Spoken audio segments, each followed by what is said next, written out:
ಪಂಚಮಸಾಲಿ ಸಮುದಾಯದ 2A ಮೀಸಲಾತಿ ಹೋರಾಟ ಮತ್ತೆ ಮುನ್ನೆಲೆಗೆ ಬಂದಿದೆ. ಇತ್ತೀಚೆಗೆ ಪಂಚಮಸಾಲಿ ಸಮುದಾಯದ ಮೇಲೆ ನಡೆದ ಲಾಠಿ ಚಾರ್ಜ್ಗೆ ಪ್ರತೀಕಾರವಾಗಿ ರಾಜ್ಯವ್ಯಾಪಿ ಹೋರಾಟಕ್ಕೆ ರೂಪುರೇಷೆ ಸಿದ್ಧಪಡಿಸಲಾಗಿದೆ.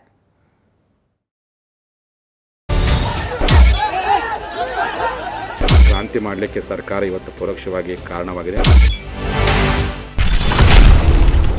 ಮತ್ತೆ ಪಂಚಮಸಾಲಿ ಹೋರಾಟಕ್ಕೆ ಸ್ವಾಮೀಜಿ ಕರೆ. ಸಿಎಂ ಕ್ಷೇತ್ರದಿಂದಲೇ ಹೋರಾಟ ಆರಂಭಕ್ಕೆ ಸಿದ್ಧತೆ.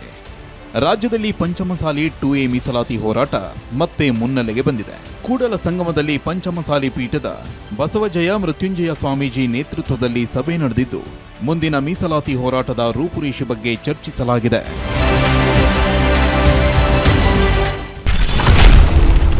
ಲಾಠಿ ಚಾರ್ಜ್ಗೆ ಆಕ್ರೋಶ, ಪ್ರತೀಕಾರಕ್ಕೆ ಹೋರಾಟ. ಬೆಳಗಾವಿ ಅಧಿವೇಶನದ ಹೊತ್ತಲ್ಲಿ ಪಂಚಮಸಾಲಿಗಳ ಮೇಲೆ ನಡೆದ ಲಾಠಿ ಚಾರ್ಜ್ಗೆ ಪ್ರತೀಕಾರವಾಗಿ ಹೋರಾಟಕ್ಕೆ ರೂಪುರೇಷೆ ಸಿದ್ಧಪಡಿಸಲಾಗಿದೆ. 224 ವಿಧಾನಸಭಾ ಮತಕ್ಷೇತ್ರಗಳ ಪೈಕಿ 18,000 ಹಳ್ಳಿಗಳ ಮನೆ ಮನೆಗೆ ತೆರಳಿ ರಾಜ್ಯ ಸರ್ಕಾರದ ವಿರುದ್ಧ ಜಾಗೃತಿ ಮೂಡಿಸಲು ನಿರ್ಧರಿಸಲಾಗಿದೆ. ಈಗಾಗಲೇ ಪಂಚಮಸಾಲಿ ಪ್ರತಿಜ್ಞಾಕ್ರಾಂತಿ ಅಭಿಯಾನಕ್ಕೆ ಚಾಲನೆ ನೀಡಿದ್ದು ಸಿಎಂ ಸಿದ್ದರಾಮಯ್ಯ ಸ್ವಕ್ಷೇತ್ರ ವರುಣ ಅಥವಾ ಉತ್ತರ ಕರ್ನಾಟಕದಿಂದ ಹೋರಾಟ ಆರಂಭಿಸುವ ಬಗ್ಗೆ ಚಿಂತನೆ ನಡೆಸಲಾಗ್ತಾ ಇದೆ. ಕನಿಷ್ಠ 18,000 ಹಳ್ಳಿಗಳಿಗೆ ನಾನು ತಿರುಗ್ತೀನಿ. ಸುಮಾರು 200ಕ್ಕಿಂತ ಹೆಚ್ಚು ವಿಧಾನಸಭಾ ಕ್ಷೇತ್ರಕ್ಕೂ ನಾನು ಪ್ರವಾಸ ಮಾಡ್ತೀನಿ. ಎಲ್ಲ ಭಾಗಕ್ಕೆ ಹೋಗ್ತೀನಿ.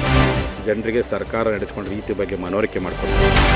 ಇನ್ನು ಇದೇ ಸಭೆಯಲ್ಲಿ ಬೆಳಗಾವಿಯಲ್ಲಿ ನಡೆದ ಲಾಠಿ ಚಾರ್ಜ್ನಲ್ಲಿ ಗಾಯಗೊಂಡವರನ್ನ ಕರೆದು ಸನ್ಮಾನಿಸಿ ಪಂಚಮಸಾಲಿ ರಕ್ಷಕ ವೀರರು ಎಂಬ ಪ್ರಶಸ್ತಿ ನೀಡಲಾಯಿತು.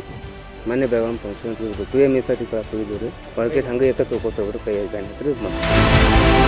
ಒಟ್ಟಿನಲ್ಲಿ ಪಂಚಮಸಾಲಿ ಮೀಸಲಾತಿಗಾಗಿ 8ನೇ ಹಂತದ ಹೋರಾಟಕ್ಕೆ ಸಿದ್ಧತೆ ನಡೆದಿದ್ದು ಸಿದ್ದರಾಮಯ್ಯ ಸ್ವಕ್ಷೇತ್ರದಿಂದಲೇ ಮೀಸಲು ಕಿಚ್ಚು ಭುಗಿಲೇಳುವ ಸಾಧ್ಯತೆ ದಟ್ಟವಾಗಿದೆ.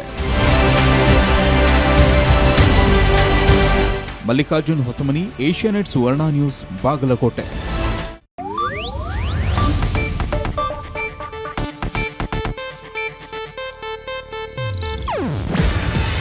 ಇದು ಏಷ್ಯಾನೆಟ್ ನ್ಯೂಸ್ ನೆಟ್ವರ್ಕ್ ಪ್ರಸ್ತುತಿ. ನೀವು ನೋಡ್ತಿದ್ದೀರಾ ಏಷ್ಯಾನೆಟ್ ಸುವರ್ಣ ನ್ಯೂಸ್.